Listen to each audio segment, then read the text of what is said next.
Oh, there we go. There we go. What's up, man? How you doing? Hey, man. Hey, Lucas, this is my homeboy, Lee. What's going on, man? What's happening? How you doing? All right. He won't be on the main podcast. He's my research department in case I need him to look up something. He's usually never available. He's usually behind the scenes jerking his dick. Oh, he's calling me. I don't know what to do with my hands. I'm out of here. So you're like Jamie on the Joe Rogan podcast. Pretty much, yeah. Jamie, pull that up, just not paid well. No, I'm joking. And the roast begins. I know. We were impressed. We were impressed by how white and late you were. We said how, we said, and then Lee was like, well, he thought we was gonna start late. And but well, thank you. Look at this, Justin. You know what? I got Ancient Aliens on the background. Oh yeah, Justin. Yeah, me and my homeboys, we went to CVS and got some Crayola markers, scribbled on the wall. It's good, man. It's good. Yeah, my homeboy Ulysses got that for me as a gift. That's cool. Yeah. Man, what's been up, bro? Man, welcome to Urban Legendz. I know. Podcast. Nice to be here. Man, I'm glad you finally was able to do it, man. Of course, I created the platform because, I want to celebrate people I consider living legends and making legendary moves in their career, and I mean that, bro. I mean, since the first day I met you, man, you've been a solid dude, great dude.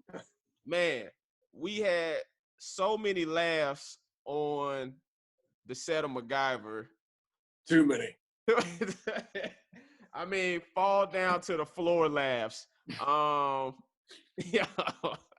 I sent you one. I sent you some the other day. Yeah. No. Speaking of, I mean, so many. I remember you like it would always be such a joy when you would come in because I was, as you know, when you were number one, it was just all the time.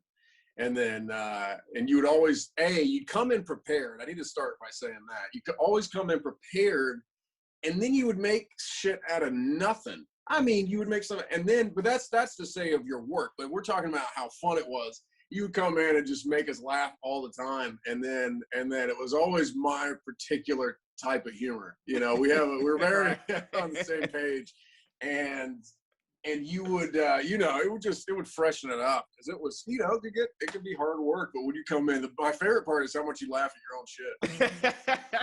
I think I'm hilarious, everybody. I was definitely the Jimmy Fallon of the set. Not only did I laugh at other people's shit, but I laughed at my own shit. That's so true. You really were. Yeah, I was the worst. I had to. Over time, I got better at it, holding it together. But man, I was a problem. Definitely like the first 2 seasons. Remember when you rubbed the dirty money on Meredith's shoulder? So I did an episode. She did the podcast. I haven't put it out yet. Right.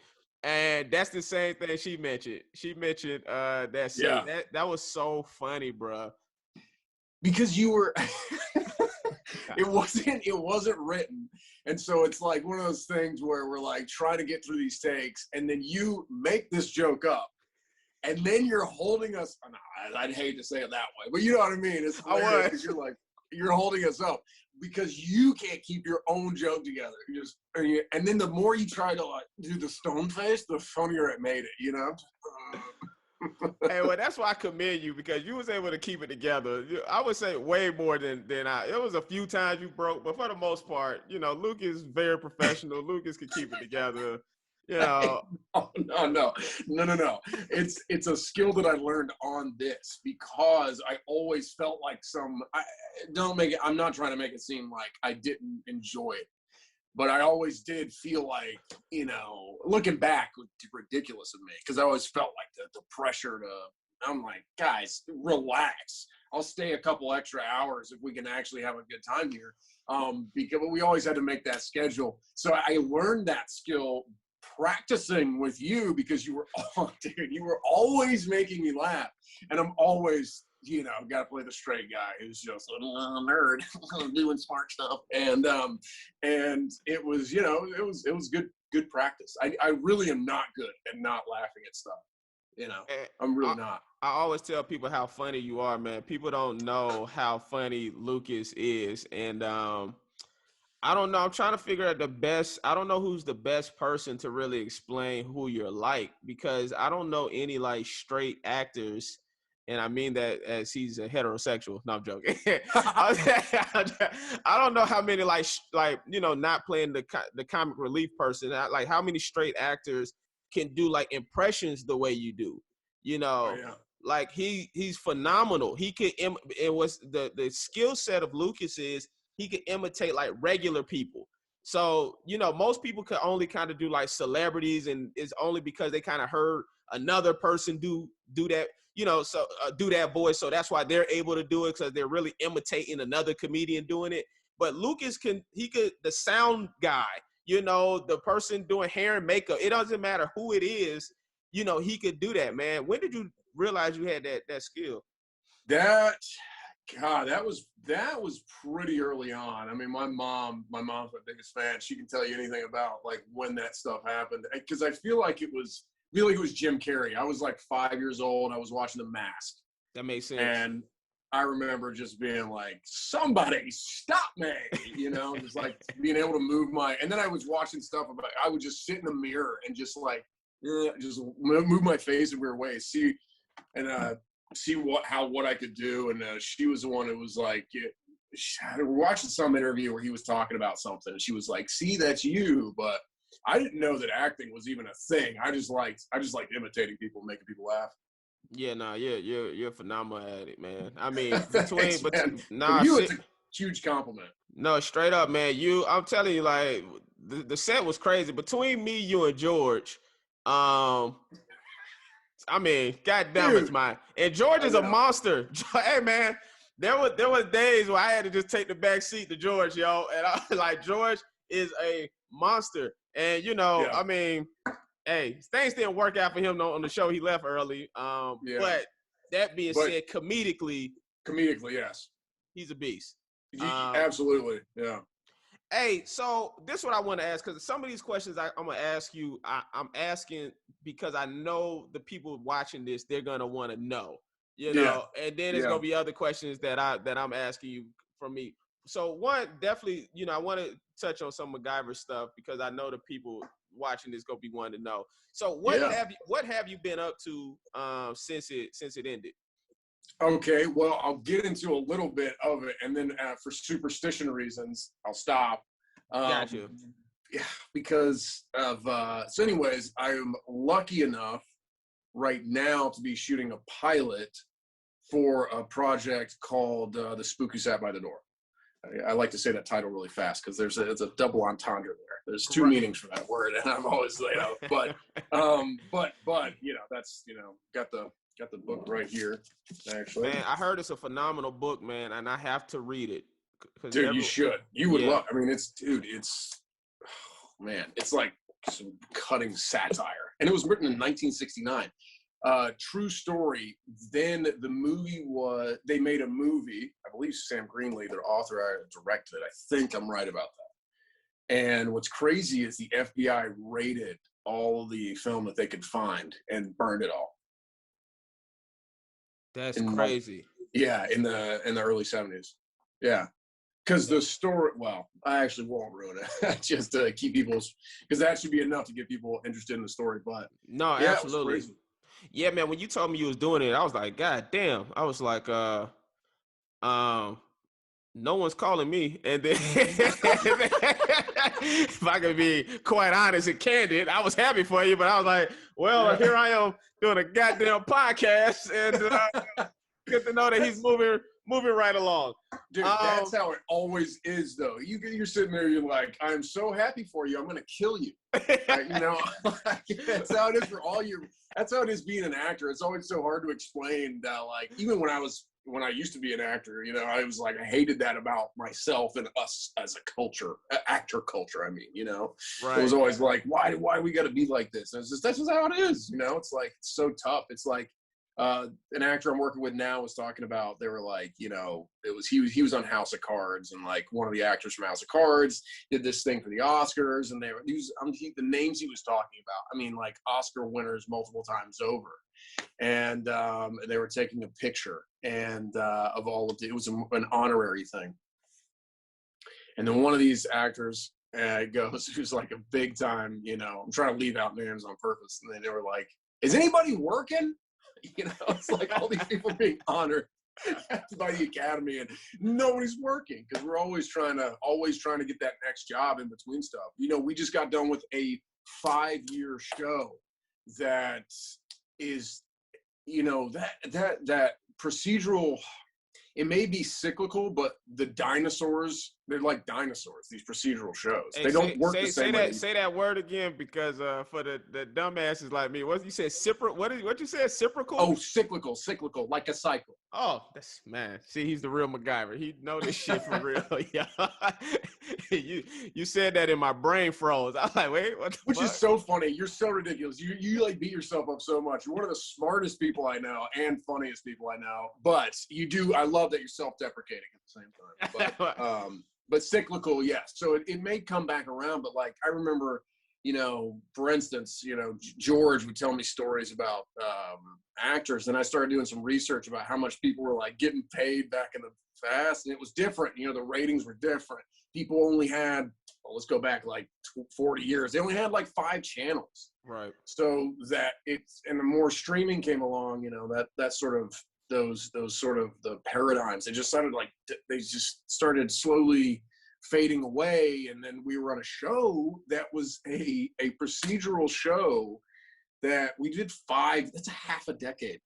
It's crazy. And that took up our entire, it wasn't like we were doing other stuff. I managed to do 1 movie in 5 years, which is like not cool. No, I'm kidding.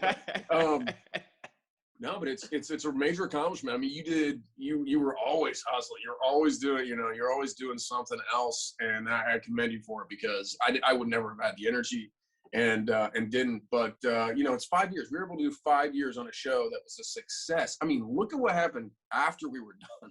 I had no idea. It was like, you know, they bought billboards. Fans bought billboards in Arizona and Times Square on the 405, 101 interchange, northbound and southbound. So it was like with their own money in the middle of COVID.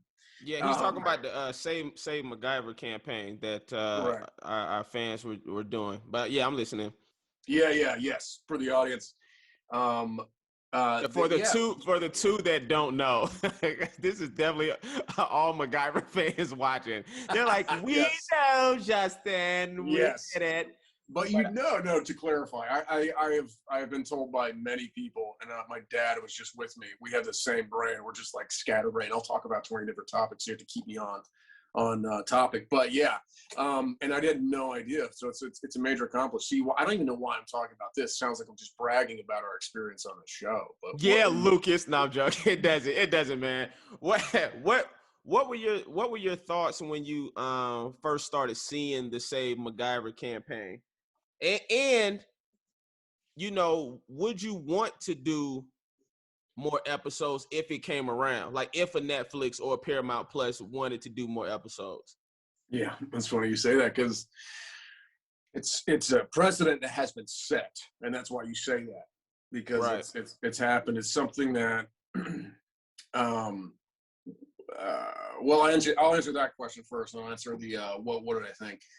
Because it's yes. The answer is I would love to, mostly because this was the first year, I guess I can be honest about it. This was the first year I actually wanted to come back. If that makes sense. Yo, anyone that don't understand, his workload was crazy, but I'm gonna let you go into it. And that's all it was. And I could sit there and complain, but the real issue is just, you do your research. Someone was telling me I need to listen to this podcast of Vincent D'Onofrio talking about how he had to injure himself to get a day off. You know what I mean? And it is what it is. And that workload, it's not just for 4 months. It goes on for 9 months, and then they want you for ADR. And so you have another, you're in demand for another month, 6 weeks sometimes. And so you have about 6 weeks where you try to cram something in. So that to let people know that's why. And this year we had Monica Macer come in, and I was so excited. I was like, the storylines. I was like, the way we could go. I was starting to like give ideas. She ended up putting a lot of like my ideas, or she took stuff and put it in the show. And I was like, man, it's crazy, Monica. Like I was thinking this thing, and then it ended up on the show. And she's like, Lucas, you told me that. But also, it was just really cool, and to have that relationship with her and everyone just had such a great experience. And it was still tough. This year was really tough with COVID. That being said, even if I said I wanted to quit, I really was. This was the first year I wanted to come back, and I expected us to come back. That was what was so crazy. Me too. This was the first time I was like, we're getting another season. I was so confident. I was like, we're getting another. No other year did I say that, or did I feel like that. But this year I was like, trust me, guys. It's fine. We got it.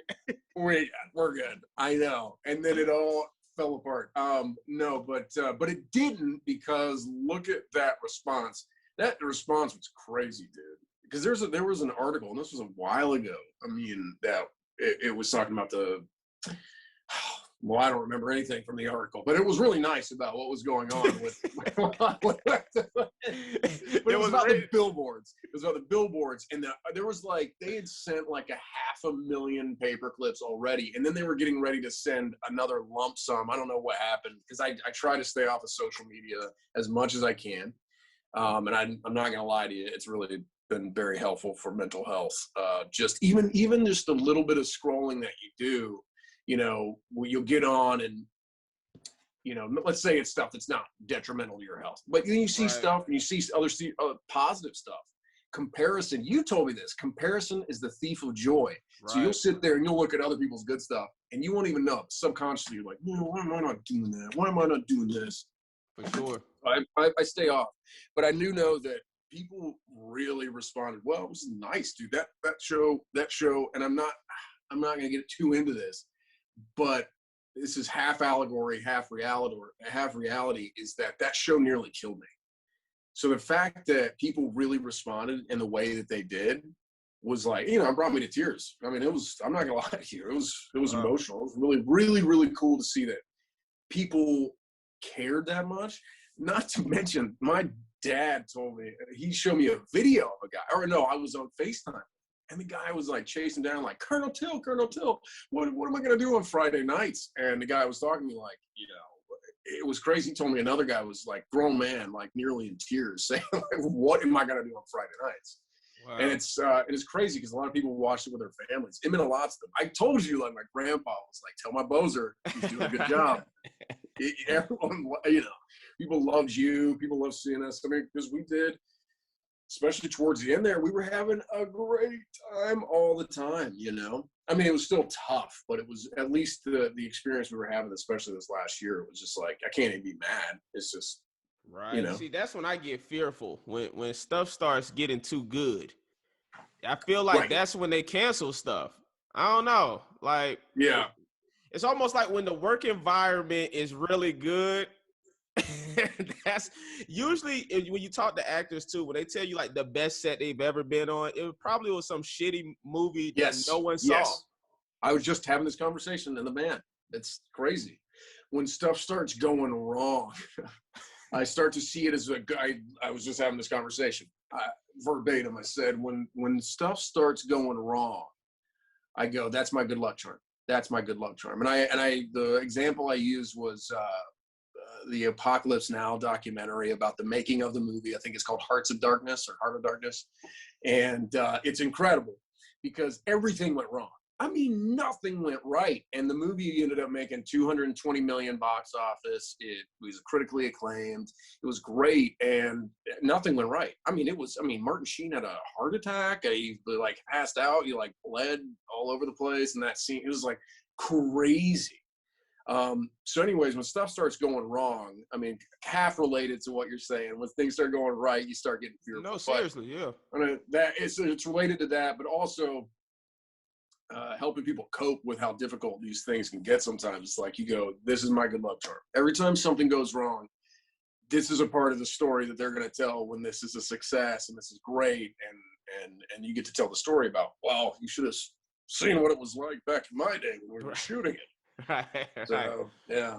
What have you learned to do when it comes to like your mental health, right? So, Yeah. it was documented. We don't need to get into all of the minutia, Right. all of that stuff. But what did you learn to help you? Yeah. To keep, levity, and I guess sanity, during those tough times. Yeah, without getting too preachy about it, what really helped, I started meditating. It wasn't just meditation. What meditation ended up helping me do was like seeing everything a little more clearly, and it led to other things. But I started meditating 10 minutes every morning. It started at night.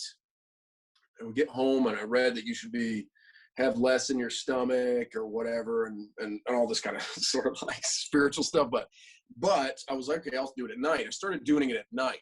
That was helpful. And I started doing it at morning and when I would get home from work. And it's not, meditation is literally, if you're doing it right, is literally doing nothing. It's nothing. But what it showed me was that I could control my emotions to a point. And over time, I got better and better and better. And I've done it every day, almost every day for 3 or 4 years now. And that really helped over time. It helped me, it helped me start seeing other things. The other thing that I realized too was, staying hydrated. Then I started eating better, be more conscious about what I was putting into my body. Because I have like sugar crashes and whatever. And I know this seems like, well, what helped? How did you deal with the instances that came at you? Well, a lot of it has to do with what you're fueling your body with. If you're fueling your body with bad stuff, you're going to get, I would get these bad sugar crashes. And I thought it was because I wasn't having it. I realized it was because of the sugar that I was eating in a lot of the foods that I was eating. So I started eating better. I started being more conscious about how much sleep I was getting, especially when you're on that schedule. But even still, like I've been, now that I'm not working as much, I've noticed like, wow, if I get 8 or 9 hours of sleep, which is a lot, but if you do that, like, I was looking at my episodes of MacGyver, and I have like bags under my eyes all the time. I was like, all right, I'm 30. That's fine. I never noticed, honestly. Right. It's something only, I would probably notice, but I've been like drinking half a gallon of water every day, getting 8 or 9 hours of sleep. And I'm like, what? So I don't look like that. That was just because I was worn ragged all the time. But, paying attention to yourself and also trying to be aware, I would say you got to, all right, I'll tell you, Ernie Hudson, who played your dad on the show. Phenomenal. I know. I was like, he's 75 years old. He doesn't look a day over 60. Yeah. He did a fight scene. They didn't use his stunt double one time. He knew all of those lines. Do you remember how much he had to say? He never messed up. I don't think he ever messed up. Like any take. He never did. Yeah. He never did. I can't say the same. And so I was like, what are you doing? What are you eating? What's your secret? And he said, I'm like paraphrasing here, but kind of. And he goes, well, when you have a baby in the crib and it starts crying do you go in there and say, shut the fuck up, baby? Right. Or you pick it up out of the crib and you say, it's okay, it's going to be fine. And I was like, no, yeah, you do the other way. And it's funny because I actually spike my babies. I'm joking. Twirl around a little bit. Shoot it off the backboard. All right, exactly. I'm joking, everyone. Jesus. Just in case people didn't get it. There's like three fucks that I think is serious. Yeah, all right. Yeah. I dropped my baby before, and hey, how dare you? All right. No, I love it. But anyway, so Ernie was like, no, you do the other, and you nurture it. do that to yourself every day. And then he said he doesn't even work out heavily. He eats a little bit of everything, but never too much of anything. And what he's really probably getting at is life is all about balance, and people, like, when they get on these fad diets, they overdo it or they beat themselves up because they don't succeed. One of my the thing that helped me the most in life was not seeing failures as failures, seeing the point until I got to the failure as the success. So if I'm trying to never drink again, okay, and I go, that's a bad example because then people will just assume that I'm an alcoholic. So let's say I'm not trying to eat, let's say I'm not trying to eat a pork again, okay? Right. Okay, so if I go a week and I fail, what I used to do was go, I can't do it, I can't do anything, and that was everything in my life. So instead I go, I made it a week. Let's see if I can do a week in a day. Next time. I don't care if it's 3 months from now. The same thing, I started doing Duolingo on my phone. I wish they were paying me. But I am taking Latin, Japanese, and I already know German, but I'm doing German, Latin, and Japanese at the same time. And and I'll prove it to you, I'm on 200 and something days streak. So, but I did it for a year, and I was like, yeah, and then I gave up, and I was like, see, I can't do it every day. And I did it again. Now I've done over 200 days in a row of 3 different languages, and I'm consistent with it. And but it took a lot of like stop, start, but I didn't see those stop starts over time as failures. I just saw them as getting it going. And if you start thinking of it like cultivating plants, you'll get all these great habits in your life. And that helped with a lot of growth. Right. It was nice for my mental health. And I am like a completely different person than I was a year ago, 3 years ago, 5, and then beyond. It's crazy. What do you think is the biggest lesson you've learned about yourself since doing a show like MacGyver? What you can handle. I mean, I'm sitting here on this show right now and just listening to some of the things go right or wrong, maybe, but it's all going pretty right. But I mean, nothing will ever affect me ever again, because it's just, that is the toughest schedule you'll ever do. And I used to freak out about, especially with emotional scenes, you're like, the whole day you're just like, I gotta hold in all this emotion, and then I gotta think I'm gonna cry. And I mean, David Straighten made me cry for 6 fucking hours one day. And I was like, and I know I hate him for it. I was just like, dude, but then I realized, like, all right, it's not ideal, but I can do this. I can do this. And I never would have done that on my own volition. So it pushed me way past all of my boundaries. And I was able to realize that I can accomplish anything. And I mean, I'm talking like thousands of miles past my boundaries, what I thought I was comfortable with. And so you got to set boundaries with human beings, but sometimes life is going to push you, and you just got to accept it and go. And the more you're like a, I don't know, they talk about, this is a terrible example, but you're a comedian, you'll like this. They say, in health class, they used to talk about like people who would be in like drunk driving accidents or something. And it was always like the people who were drunk would end up, or like in the passenger seat at least, don't drive drunk, disclaimer. But they would end up like so relaxed because they were wasted. They would go through and they would hit the ground and they would be fine. Right. It's almost, and I made that example to another actor who's number one. And he was like, you're right. You got to hit that tree like you're drunk.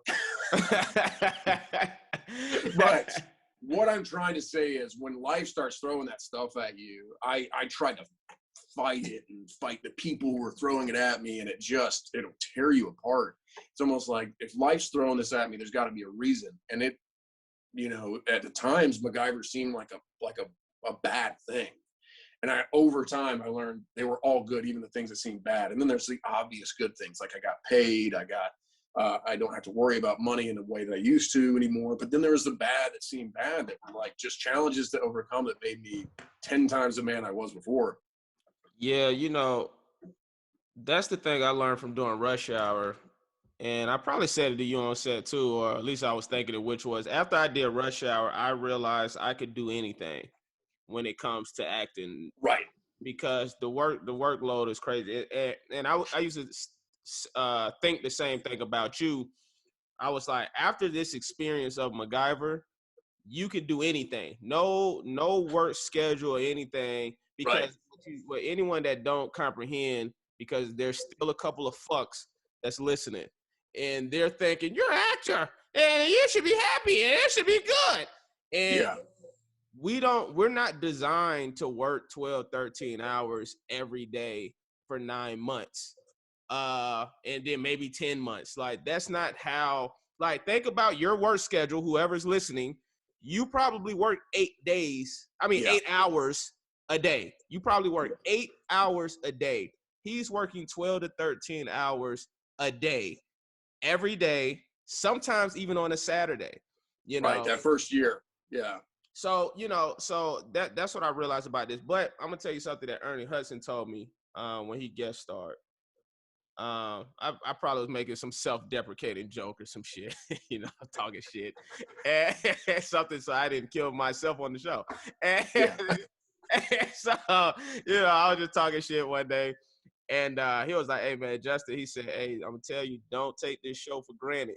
He said, because having a successful show is like having lightning in a bottle. He said, a lot of people take it for granted. They don't realize how good they got it, because it's not easy to get on a successful show, and that's something I used to think about for you, which is how fortunate you were for your first TV series. God. To be MacGyver. Dude.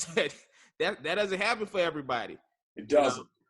So I have friends, we've heard, the George Clooney story about like 12 failed pilots before he was on ER, and that's the famous one, or whatever it was. I don't know.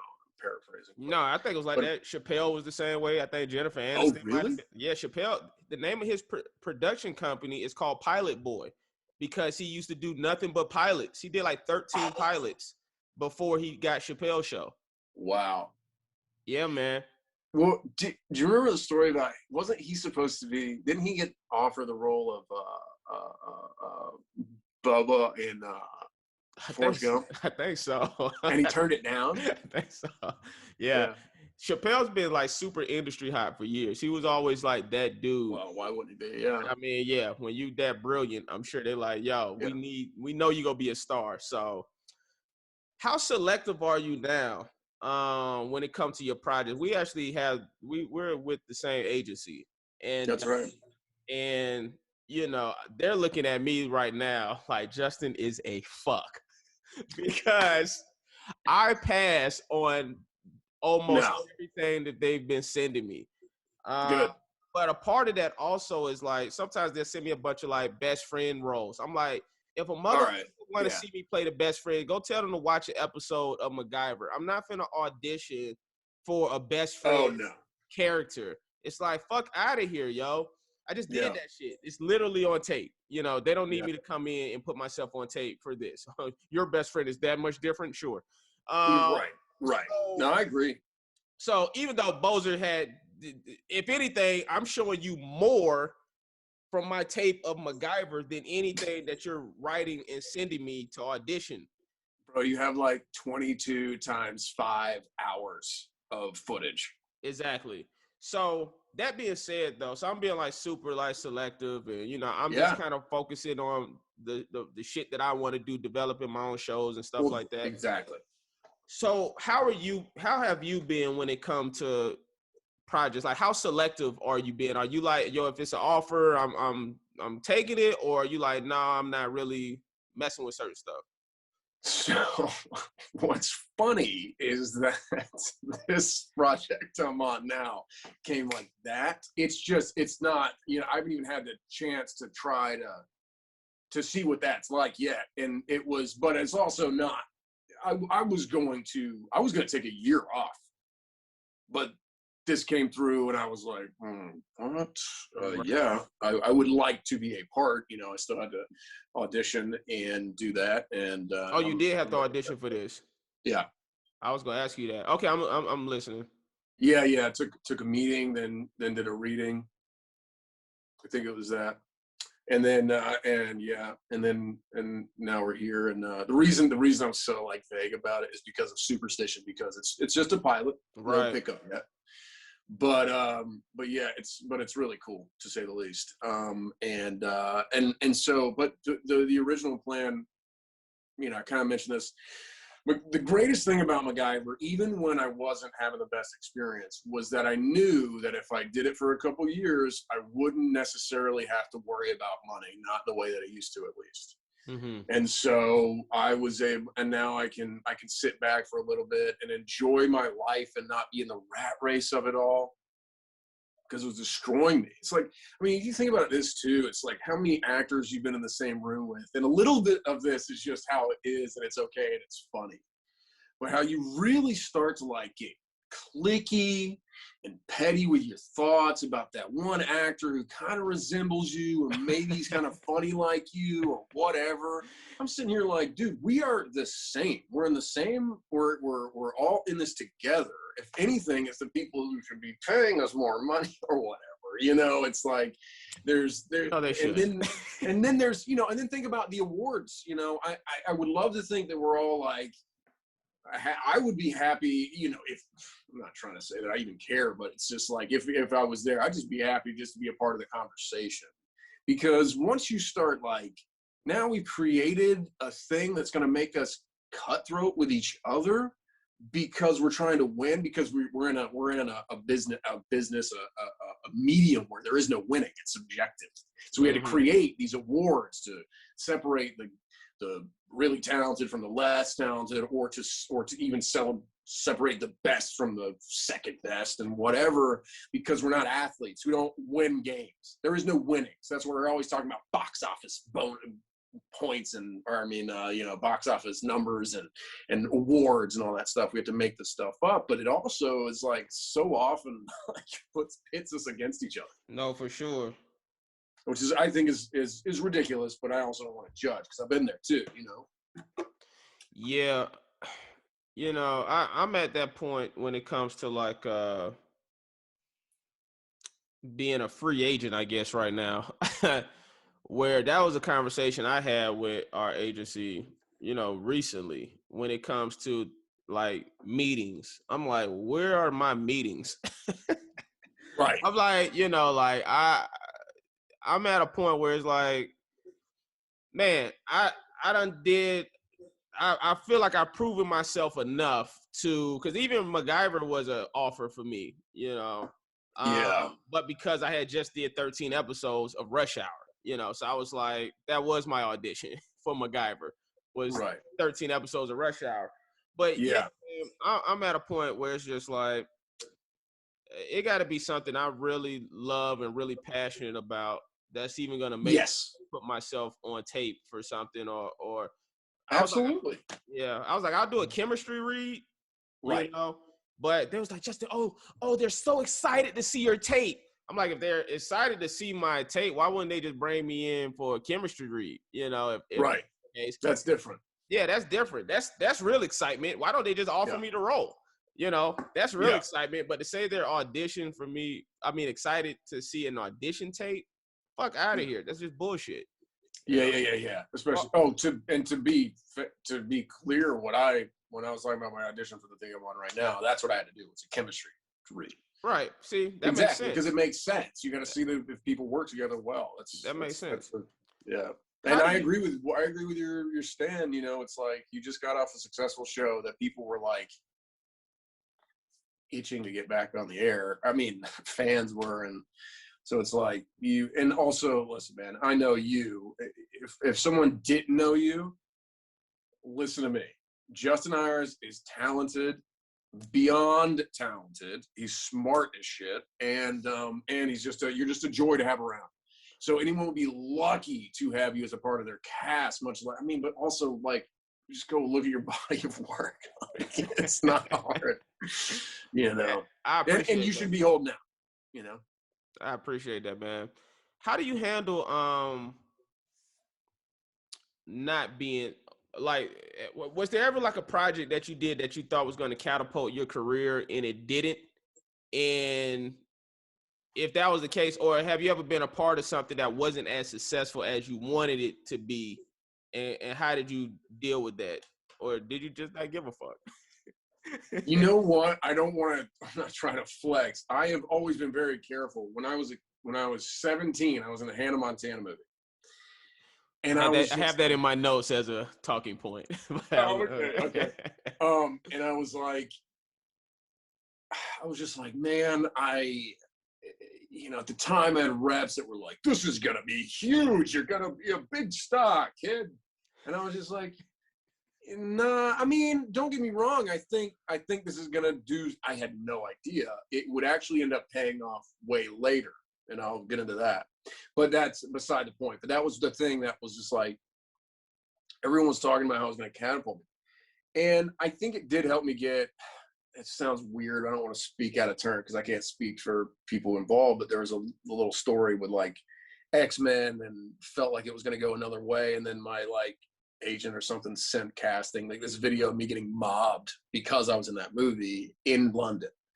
And then anyway, so like, but that was like 2 years later, or 3 years later. And it was like, they made it seem like it was just going to go boom. And I was like, I know that movie, I'm not hating on that movie in any way, but I was like, the things that I wanted to do, I didn't think that the Hannah Montana movie was going to get me there. But then again, that was myopic. That was nearsighted. I was like 17 years old. What the hell did I know? So, but I just remember, it was the way they blew it up. The people around me, and I was like, guys, I need to stay. I'm 17 years old, but I still know better. I don't think this is going to happen like this. Because you don't know shit, man. You're fucking 17. We fucking know what we're talking about. We've been here for years. Hey, I just passed on a project because it was a show that's gonna be on the I don't want to say the platform it's gonna be on. Yeah, I know. Because I definitely shitted on the platform. But they was like, you don't want to audition. I was like, first of all, I'm not auditioning to play this dude's best friend. That's number one.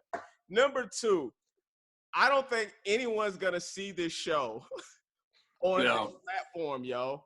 I don't see it. And what I was like, I'm looking for something that's gonna elevate my career. That goes to what you were just speaking about. Like, I was like, I don't think this is the project that's gonna elevate where I'm at right now. I think I'm better off people looking at a MacGyver rerun or a YouTube video. I think more people just finished 2 months ago.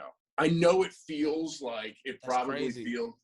I know it probably feels like it's because you're like accelerating, you're moving so fast, and then it stops, and then you're like, where's the job? And it's so normal to be there right now. It's only been 2 months, and also, isn't this like I can't remember. It's been so long since I've been in that part of the game. But isn't this kind of like a dead area right now? Yeah, I think so. Because pilot. I think they say pilot season is technically year round now, but I still feel like this is kind of a down moment until probably I would think after 4th of July, and maybe that's when stuff pick back up again.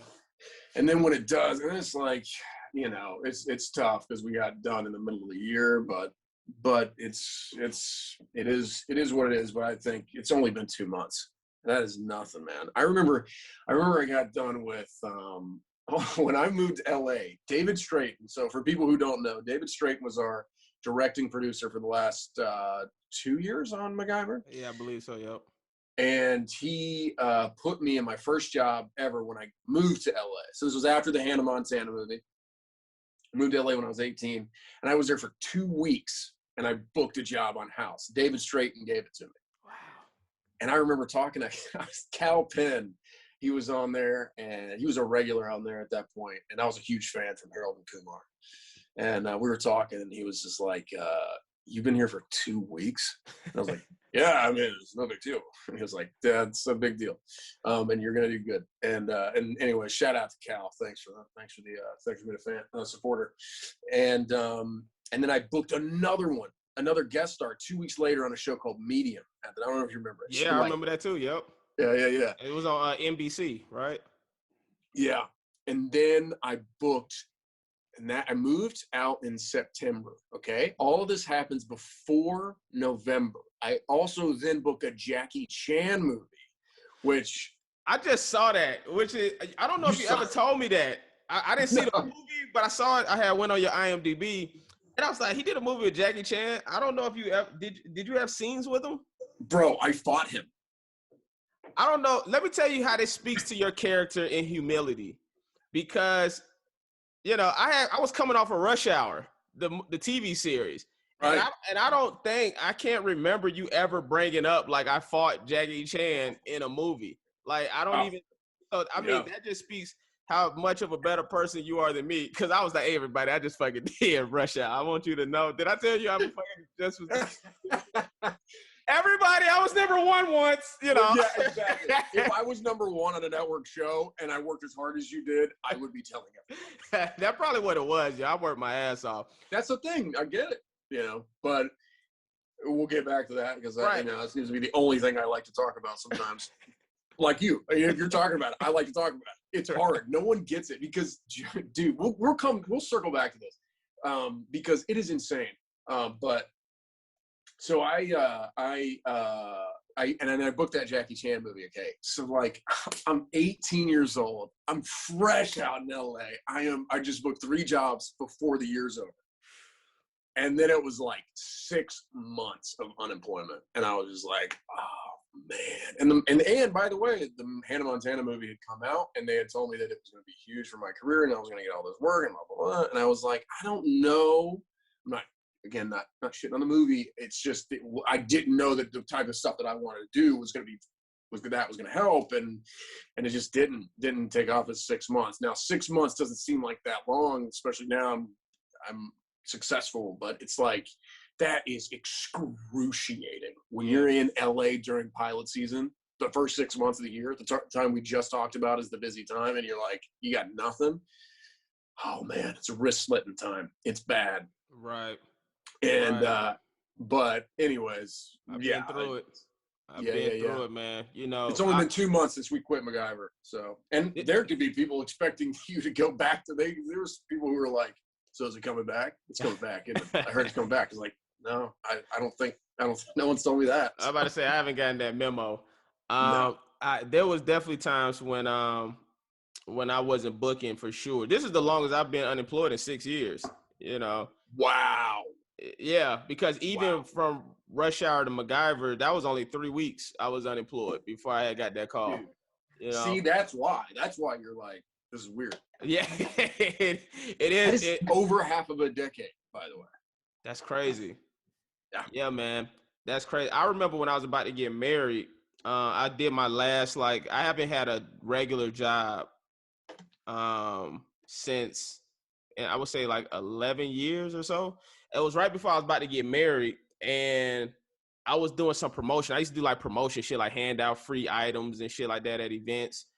And I'm handing out these socks at this Nike event. And I'm just handing out free Nike socks or some shit. And I was like, what the fuck am I doing, yo? I was like, I did not move out here to be handing out socks to people. I was like, I just got to bet on myself, yo. And I was like, I'm done. I'm like, this is it. I gotta be successful. I gotta go book some shit. I gotta go create some shit. And that's part of where that drive came from. And I never looked back after that. So good for you. Yeah. And look what happened. Yeah. I'm doing a podcast with fucking Sharpie. You're getting all over this signature, which is great. I love it. Is it like a thing that you could take off of the wall? Yeah, it is. It is. Yeah. It is. Yeah. We took a while to find the proper placement. And I was like, a little bit lower. Yeah, it's good. But also, your podcast. First of all, podcasts have made people hundreds of millions of dollars. And the other thing is that, Meredith was talking to me about this the other day because she did your podcast. Mm-hmm. And she was like, I don't know if we've ever talked about this before, but Justin should be a talk show host because I'm enjoying the hell out of this. You're getting more out of this interview than anyone ever has out of me. This is great. I mean, this is it's a comfortable environment. You're good at asking questions. It's fucking great. Man, I appreciate you saying that. That's something I'm working on, man. So I'm glad you said it. I didn't pay him to say that, everybody. Yeah, no, I'm gonna tell you something crazy. I just had Henry Winkler on.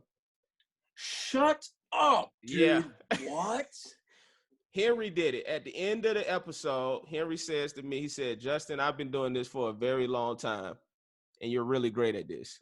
Wow. See Yeah. what I'm saying? Yeah. Okay. Yeah, man. So that means a lot to me, man. Wow. That y'all saying no, this it does. because there are some very, very pre-conversations. So we'll see what happens. You know You're what good I'm at saying? it. You're really good at it. Yeah. Thank you. See, I was about to fly to LA and jump off the Hollywood sign prior to this conversation, but now that you said this, I think I'm gonna hang in there, and I'm gonna keep going, yo. Relieving pain with humor. I know. Yes. That's all it really is. good. That's all. I appreciate that. Hey, I got a few more questions. I'm gonna let you go, man. I'm enjoying it. You got me as long as you want. Okay, I appreciate that, bro. All right, so I wanted to hit some of these projects that you worked on. First of all, Walk the Line. Yeah. Do you remember your audition? How did you hear about that? Because you was what, like 11 when you did that? Yeah, I was no, at that point I thought I was 14. So interestingly enough, I went to pilot season when I was 13 years old. Me and my little brother and my mom, we moved out to LA. My dad was in Iraq at the time. So it was easy for us to just go out for pilot season. We ended up staying for like 8 months. We come back and I was like, oh, I'm gonna be a success, right? I ended up doing a play and a short film, and they were great. Not shitting on them at all. But that was it. I auditioned. We had this little book, and it was where you log your auditions down and your gas mileage and all this stuff. My mom took it. So I had 52 auditions, and I only got 2 of them. Wow. So I came back 14 or 13, and I'm a failure in my mind. And I was like, and we got this call to stop in Nashville, Tennessee, I think, or Memphis, and audition for this movie, which I didn't know what was going on. I was like, Johnny Cannon, okay, whatever. Right. And then I was like, who's that?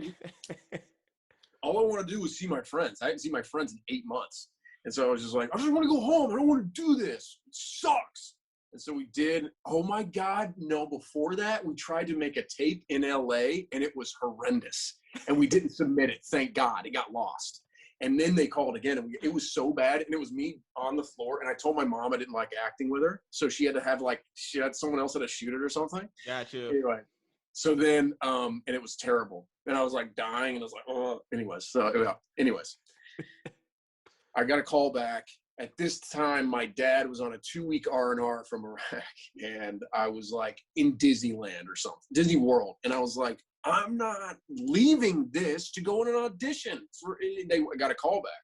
I was so mad. I was just like, I hate this. Right. Anyways, it ends up being Walk the Line, which gets nominated. I think Reese Witherspoon won for it, and the Academy Award. And it gets nominated several Oscars, but it was crazy experience and cool. I mean, I got to travel all over like 4 different states or something, at least 3 to shoot that. It was pretty cool. Man, that's amazing. How did you not become a crazy child actor? What do you think? What do you, because some people don't come out. And even if you had your down moments, you still like a phoenix. You rose from the ashes. Yeah. Yeah. But what do you think it was that kind of? For those who don't know, we were a part of the Phoenix Foundation of MacGyver. That's why right. Straight up. Appreciate Sorry, you continue. Yeah, no, but what do you think it was? Because some child actors don't really. They have a fall off, or maybe they acting doesn't elevate. Oh yeah. So I mean, that's something like. What do you think it was, or you did, or that kind of? This is always I mean, sorry to interrupt you. But, No, go for it. I can throw a couple of theories out there. First of all, there's one big part of my life that a lot of people don't know about. I tell people personally, it's definitely not public knowledge. And I did have a rough patch, and it was right before MacGyver. Still not going to go public with it right now, but it did happen. But I also will say that I was raised really well. There's sometimes I see actors and they have families who are trying to take from them, or they have families who weren't there. This is not a judgment. This is just, this is how it is. And I have been so fortunate to have family that never asked for anything. I mean, my mom, I've helped her out with some stuff, and she tries to pay me back. I'm like, Mom, this is why I do what I do. Right. You know what I mean? So, and not just that, my cousins, my extended family, they're just great. I was raised really well, and I had a positive upbringing, whether or not I was cynical about it growing up or not. And I'm very thankful for that. And the other thing is too, I'm really, really reckless about throwing myself into challenges without thinking about them first. So like moving to LA, I only had like $5,000 saved up when I moved. And that's like 2.5 months rent. Right. So I don't think about those things before I go in. Hey, straight up, I'm not even joking. I think I might have had the same amount saved up. Yeah. When I moved out there. Yeah. But I'm listening. Yeah, no, same. And then, there was, just stuff that I think there's just certain things where I just throw myself into them without thinking about them. But then that forces me to adapt and because I'm kind of flaky, actually, if I'm given the option. So I try to put myself in situations where I have no option to run away from them. And it's just like, no, all I want to do is quit, but I can't. So that's maybe it. Well, yeah, man. And for anyone that don't know, his parents are phenomenal, man. Great human beings. Like his mom reminds me of my mom because she'll like all your posts. She likes all my posts, So, but she's super, super supportive. And I know what it's like to have a mom that really is your number one fan, Yeah. Yeah. 100%. Yeah. Yeah. And your brother's incredible. I mean, and so that was great, that your brother was able to come on and be your assistant and be there with you, Yeah. And I used to think about that, you have someone there to help protect you. If something ever is to go down, your brother is going to be there to be like, yo, no, this not cool. And we'll fuck you up if need be. The family. yeah, exactly. But I thought about that. I used to think about how cool that was and just something for me, like, when I get my show to kind of have that support system around. Absolutely. Absolutely. Yeah, man. Especially, well, thanks for saying that. Thanks on behalf of my family, because they would appreciate hearing it. I'm sure they'll listen to this at some point and they'll be like, wow, that's great. Yeah, it's they'll be like, Justin just told a bunch of dick jokes all the time. If you get past that, just scroll to it's an hour and just he says nice things about you guys. All right. X-Men series. How did that come about? I know you referenced how you was mobbed overseas and they saw that, but how did that project come about? And what was it like being a part of a franchise of that magnitude? See, it just reminded me of a funny story. I remember, so I went in the audition. I know I don't get in trouble. I don't think it'll matter, but this person might not even be there anymore. But it was a casting, probably executive, and I walked in and I did the audition. And back then, I had like hair that was like down to here. I was walking around like this. So I did the audition. That was a very Bieber look just now. You just yeah. And it was pretty much like that. And because what was I? I think it was 19. Where are you at right now? What city you in? Baltimore. Oh, dang. I love Baltimore, man. Performing. Right? It's great, right? Man. I mean, I don't know if we're talking about the same places, but I'm in downtown. I'm loving it. Yeah, no. I performed in that area. I've been to Baltimore like 3 times, man, performing. One time I was a feature, one time I was a headliner, and one time I performed in a city a little outside of Baltimore. But I mean, the crowds were crazy. Yeah. But anyway, back to your story. Yeah, where I was. So I had my hair down, and I went in and I did the lines. And back then, the lines were like written because it was like top secret, so it was like ridiculous lines. It had nothing to do with the story. And then this person was like, I don't know, I don't see it. Well, can you flip your hair back? I mean, here's a brush. Go back and slick it back. So I slicked it back, said the lines the exact same way, and there we go. That was brilliant. That was it. That was great.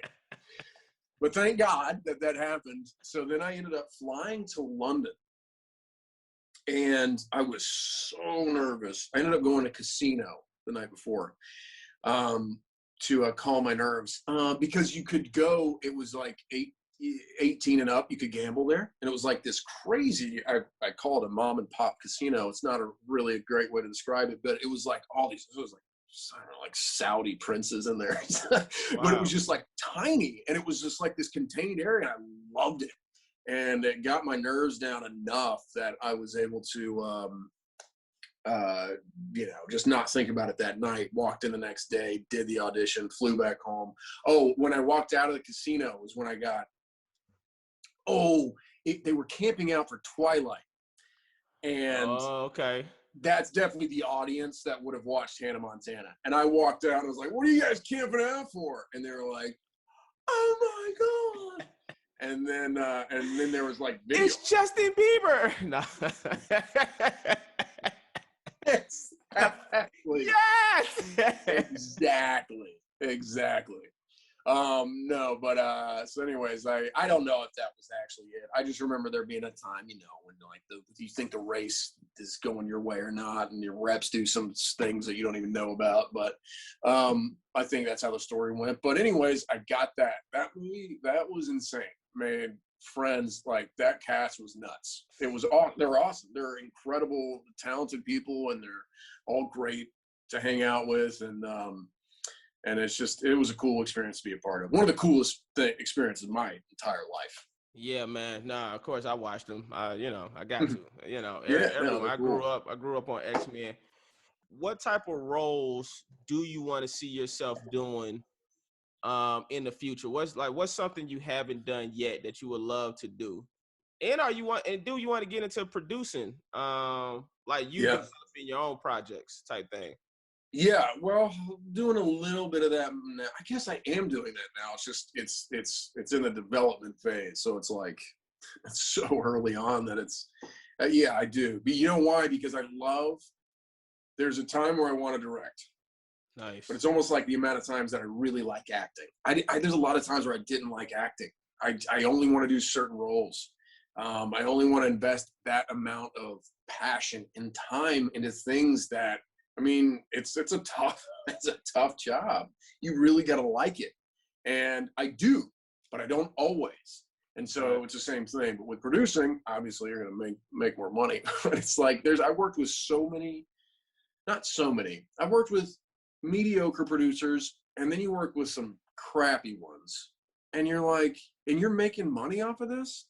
And you're like, but what I like about it is that I want to help facilitate someone else's vision. You work with people who are about the money, and they don't understand why are you spending money on this? And they get in the way of the creative process, which is the opposite of what you should be doing as a producer. It doesn't help you. So, and then that goes, but anyways, I've always, I do like being a part of it. I just don't know how much I like being an actor. Hey, man, I'm telling you, that's the biggest lesson that I learned from doing MacGyver. And I told Meredith on our episode, I told her I learned that I really, really like acting, but I don't think I love acting. And that was the biggest thing that I learned from the show. Because she was saying how she started acting, and what she loves about acting is when she gets to play another character, that's her freedom. She feels the freedom of being someone else behind this character. And I said, wow, that's an amazing perspective. I never looked at it like that. I get my freedom out of me being able to do me, like stand up, podcast, and while we're acting, when I'm able to improv, that's when I love it. Yes. And that was the biggest thing. Yeah, and that was the biggest thing that I loved. I'm like, I really like acting. Don't get me wrong. Anybody listen, I'm available. No. You know, I don't want nobody to think like, well, why would I hire him? He don't even want to be there. That's not what I'm saying. I really, really like acting, but the love comes from me being able to express my words, my thoughts, my opinions. And you know, I did an episode with Tristan, and she was like, Justin, you missed out on, you know, some jokes I didn't say because you wasn't there. And I was like, I was just trying to figure out how could I do this show and stay warm. You know, we was fucking filming in like 20-degree weather, you know, in like January and February. It was like, that's when I realized I don't love this because like I need to be like indoors with heaters. Yes. And make this comfortable place. Funny you say that because I'm about to, if this show goes, I'm about to be stuck in wintertime in Baltimore. Can't do it. You know what I'm saying? But I don't want to do it. I can't do it. I don't want to do it. You know what the difference is? This particular role is worth it. Nice. Man. So that's a difference. That's the difference. When you told me what the project was, I already know. I said that's getting picked up. Who's behind the show? Oh, you don't want to say that. Lee Daniels. Oh, Lee Daniels. Yeah, that's what I thought. Yeah, you good to go. You're good. But even just from what I've heard nothing but praise, and I've had nothing but people tell me to read that book, check it out. Because I'm still not even done with it because there's again, I don't want to talk too much about it, but I'm still not done with it, and I keep going back and reading. I'm trying not to read it until after there's a specific reason. And I'm just like, God, dude, it's so good. It's so good. Man, and what about, and this is the acting, what type of acting roles haven't you done that you think you might want to do? I'm never the bad guy. I've only ever wanted to be the bad guy, ever. You gonna kill it. Huh? You're gonna kill it when you play the bad guy, bruh. Thanks, I appreciate it. What's that? The Talented Mr. Ripley? You need some shit like that. Dude, he was so good in that.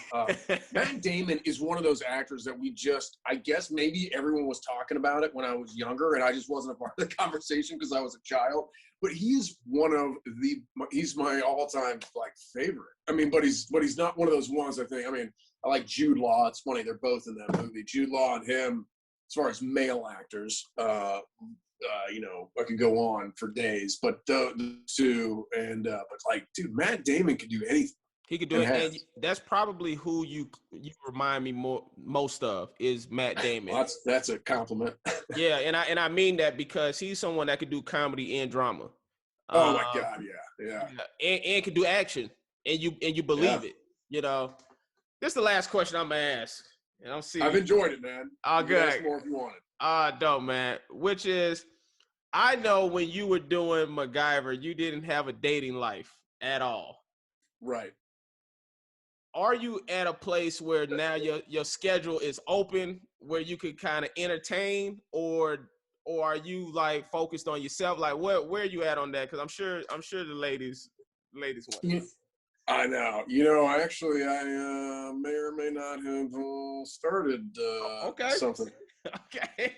And it's going really well, but I also don't want to speak too much on it. Same thing with this project. No, you shouldn't. You shouldn't. All right, that's it. Because I just personally know, like, as a friend, right?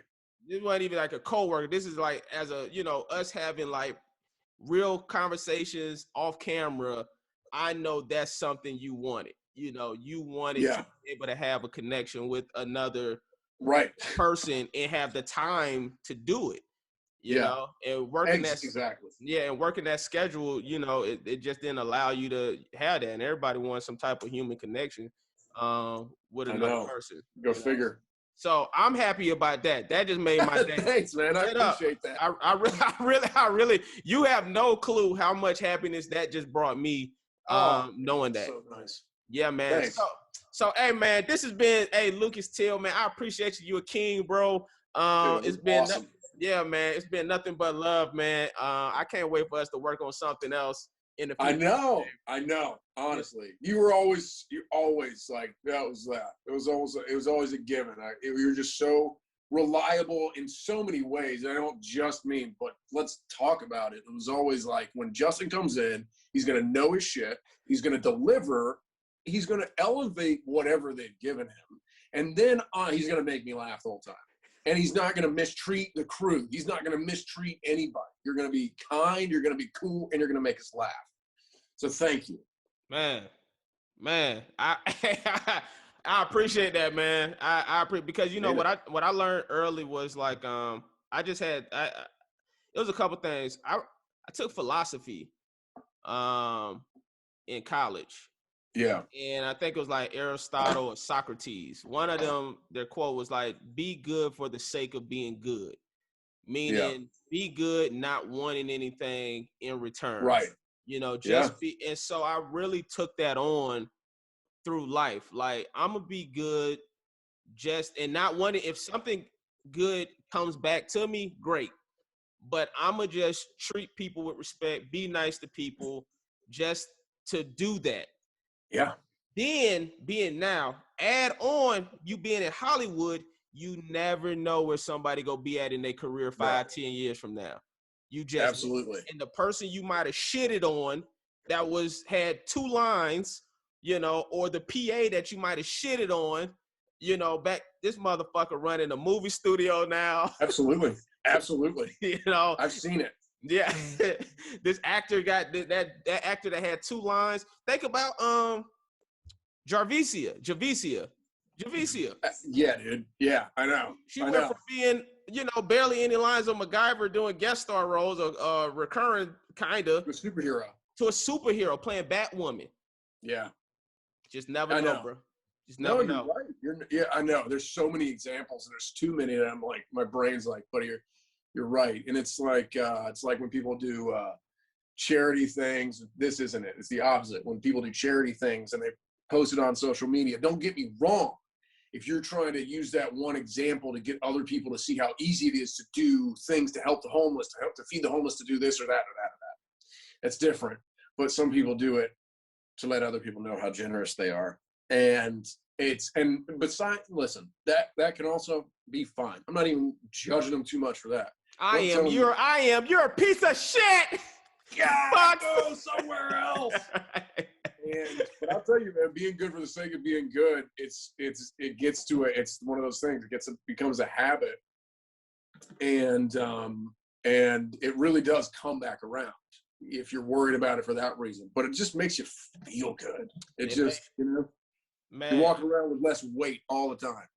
The best thing I ever did, I'm only sharing this because we on it, but because I never told anybody this other than my wife. And I told my wife a week later. That's how I know I don't do shit for the compliments and all of that stuff. I woke up, I know my homeboy was dealing with some stuff, some medical issues or whatever. It wasn't even him, it was his kids. I woke up, I was like, I hit him, I said, "Hey, man, what's your Cash App?" And he gave it to me. I sent him some money, right? I'm gonna say the amount, just sent him some money. He wrote back the longest thank you. I started crying.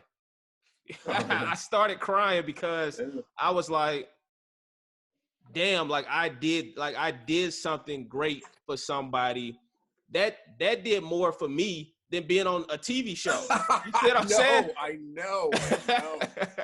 You know, so whatever. Even like having my homeboy Lee, you know, being able, he don't have to go work for some asshole person. You see what I'm saying? I'm more of an asshole for enough, you know. But it's like, it's like, you know, be able to provide those type of opportunities. You know what I'm saying, for the people you love and the people you care about. That means wonders. But the reason I brought that up too was this: when I realized, I was like, oh, I'm a pretty good person. I didn't tell my wife. I know, right? I started patting myself on the back. I know. I love it. I literally didn't tell my wife until a week later. Like, I did it and didn't think about it. Right. And then it was like a conversation we was having. I was like, oh yeah, I gave such and such, you know. So yeah. Yeah, no, that's how you know that you did it for the sake of it instead of to make yourself feel good about it, you know? Yeah, but now I just shared it on this podcast to make the game over. no. It was all a plan. It was all a ploy. I did that like 6 months ago, so I could talk about it on this podcast. It looked like a great guy. So, man, I love you, man. I love you too. I wish you nothing but continued success. I wish you nothing but positive energy towards all the projects you got going. And yeah, man, I can't wait to see what's next, man. You gonna be a huge movie star. You gonna win award shows. You gonna win a Academy Award and Golden Globes. And what else? And an Emmy. You gonna win all that shit. And hey, man, I'm gonna be able to say, man, I worked with him on MacGyver, man. That's the homie. So, dude, you are the best. Thanks, love you too, man. And I guess, all right, yeah, we can go complimenting each other all day, tit for tat. But maybe we should sign off on that. Thank you so much. And this is, like I said, dude, you're really good at this. You should continue doing this. Man, I appreciate that, bro. All right, man. Be safe out there. Have fun.